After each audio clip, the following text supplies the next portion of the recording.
When we started out with the glove project, we didn't really know where we were going.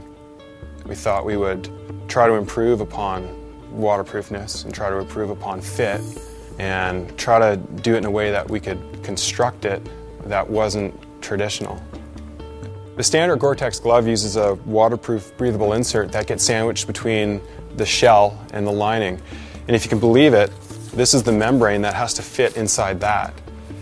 And it works, but we knew there had to be a much better solution. Our solution was to use a waterproof, breathable pro shell fabric with a removable liner. So it's exactly like the layering system we're used to in our Gore-Tex shells. Well, what we wanted to do for fit was do something that actually mimicked the human hand as closely as possible. So if we're going to take a fresh run at making a glove, we'll take a fresh run at exactly how a glove is patterned. Look at exactly how a hand works, and you look at all the different planes of all the different fingers and how the thumb works together with the baby finger and how it opposes every other finger.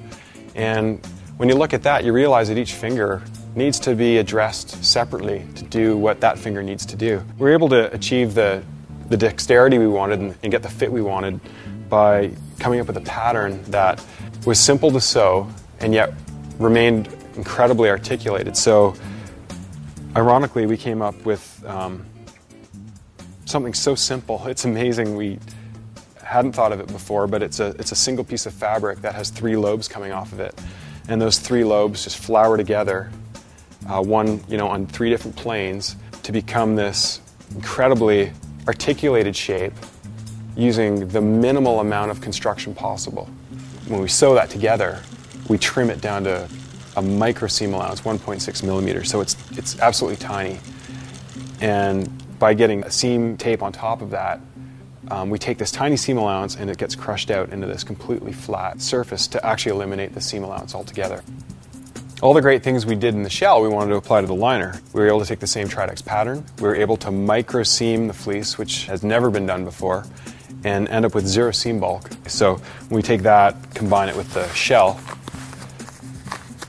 we have this incredible relationship between the shell and the liner where it's an exact match.